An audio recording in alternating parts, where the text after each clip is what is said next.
Thanks very much for joining us, Colonel. So, of course, I have already alluded to what is your subject matter expertise. So I'll kindly ask you to elaborate a little bit to us on what are those national defense courses. Can you give us a little bit of a broader understanding of what that is? First of all, thank you for the invitation. It's a great pleasure to be here and share some thoughts, maybe not right answers, but at least food for thought. So my job is to direct national defense courses, and our aim is to educate highly influential individuals within Finnish society coming from all the branches. And we cover approximately 200 students per year, and we've been doing so since '61. So that's our job in a nutshell. Right, that's been a while already, and I'm sure this has, over the years, with changing realities, with the fact that right next door to an extent, right, in our neighborhood of Europe, there's an active war going on. I'm sure those courses have evolved, adapting to the realities on the ground, right? Have they adopted now, recently, with the recent changes of Finland becoming a member of NATO, of the war starting in Ukraine? I would say that there are a lot of similarities when you compare 60s and nowadays. The beginning of national defense courses was actually the understanding of importance to include whole of society in preparations, and if Finland would face a war ever again after Second World War, it would definitely involve everybody within society. And this is the starting point of national defense courses. There are still many similar pillars, and the proportion of students, the goal setting of the courses, a lot of methods are still the same. Of course, when understanding about security environment has evolved, the substance and topics covered during the course, they change also. But I would say that sense of urgency has even increased after 2014 Crimea and also 2022 massive attack to Ukraine. But the core has been the same, and Finland, being a next-door neighbor to Russia, provides us a possibility to feel existential threat on a daily basis. So you don't really need to make any or figure out any extra points why it matters. Yeah. Sure, I'm having the same problem as you do. I'm sure we are very much interested in drawing any kind of valuable insights from Finland.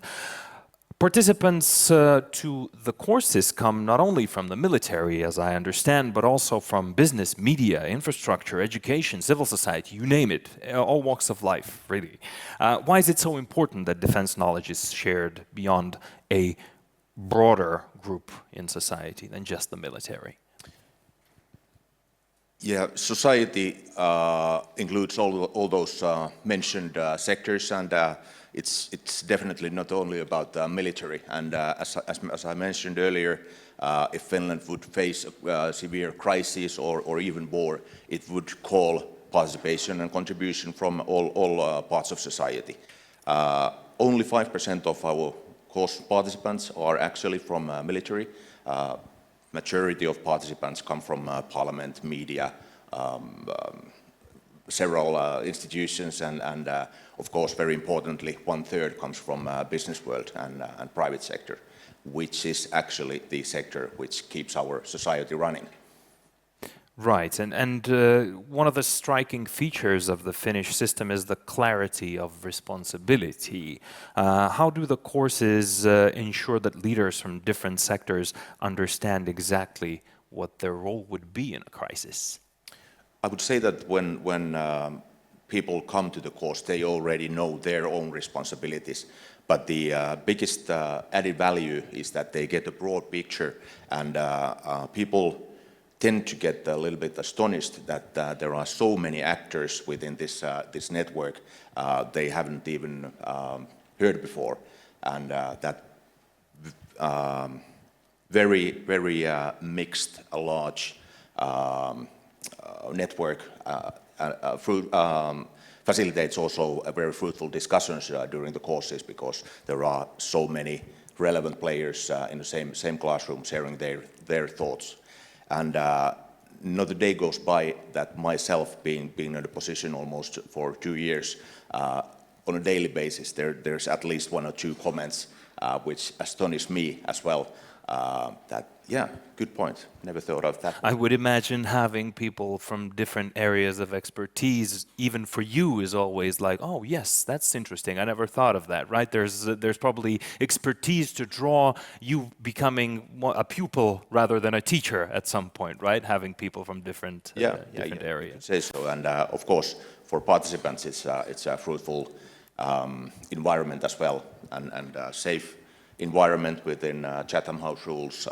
There's a freedom of speech and providing opinions from different perspectives. Very fruitful. And do the relationships you think formed during these courses matter as much as the content? How important is it, do you think, personal trust between sectors and in an actual emergency? According to Finnish security strategy of society, the cooperation is the key, and also same thing applies with the courses themselves. But we also try to facilitate the discussions between different sectors, and also make sure, or even facilitate the possibilities that these networks will last after the course. We have several means how to go with that, and we organize official path. We organize a refresher course after 5 years from the basic course, and 5 years again 5 years after that. Many courses are very active in organizing their own meetings. There might be several meetings per year, sometimes abroad, and there are so many interesting actors within each class or each course that there are plenty of opportunities. We also have an alumni association, currently 5,500 members, and all the course graduates can actually apply for the membership, and we organize several high-level events per year, and publish a magazine and that sort of things. So when people come to the course and they graduate, they actually get involved and get part of a very large network of highly influential individuals within Finnish society. Right, so we're saying that it's basically not just a fire and forget sort of thing, but rather a continuous process that institutionally kind of renews itself every several years, but there's also the possibility for people to have touch points beyond the courses pretty much at their own desire, right? Okay, and moving on a little bit to the kind of security strategy for society questions. And Finland's security strategy for society outlines a model where authorities, businesses, NGOs, and citizens all share responsibility. How does this model function during peacetime, before any crisis occurs, do you think? Yes. Comprehensive security concept is a cooperative model, as I mentioned earlier, so it relies on cooperation between public, private, and third sector actors, coming back to individual level as well. And that is also framework during our courses, and we try to facilitate that all the participants understand the common concept, not different for every actor, but the common concept, and what will be their role within that concept. Same model applies in national level, regional level, and also in local level. And the strategy also emphasizes securing vital functions such as energy, transport, communications, and food supply. How do you coordinate preparedness across this privately owned infrastructure? Yeah, comprehensive security concept comprises of 7 vital functions, as you mentioned, and there is a responsible authority responsible for all of these corners, and others are to help and assist as requested. Private sector comes a little bit trickier one because if you compare it with authorities, because there's less legal bound and guidance. There is some, but not that strict.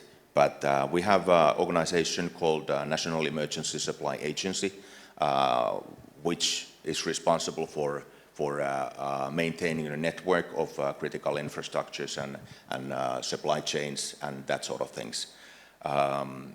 They have organized pools, so there's an energy pool and transportation pool and that sort of sub-networks are fairly tight, and they actively get together and coordinate these aspects with amongst themselves, share understanding of situation, best practices, but also organize exercises, how to cope with different crisis situations. And I think that it's been quite effective, what we've seen, for example, during COVID pandemic, but the main goal is to be ready for the worst case scenario, and if you cover that, the others will be easier. Right, and in terms of resilience versus deterrence, a different question as well. Many countries say focus on primarily on deterrence. Finland appears to invest equally in resilience. How do you balance these two dimensions? Why do you think the one is more important than the other, or equally important? I see deterrence and resilience as 2 layers of societal preparedness. Deterrence is mostly business for military, with allies, of course, but the other very important layer is also societal willingness to defend the nation and also the preparedness. And if you think, for example, Ukraine, you can identify those 2 layers, defensive layer, military layer, and also societal layer. And both of these need to be in place in order to have a comprehensive security. For any kind of defense to work, Yeah, right? exactly. Fair enough. And then modern conflicts include cyber attacks and misinformation. How often Finland prepares for its population psychologically, not just physically, for crisis? Yeah, cyber attacks, that's easier piece because it's more technical. We have a cybersecurity center which is very active in coordinating things with public, private, but also third sectors, even individuals, concerning cyber threats. But the psychological resilience starts from elementary school, in my opinion, making sure that our citizens are media literate people. They know importance of different references and they are critical for sources and those kind of basics.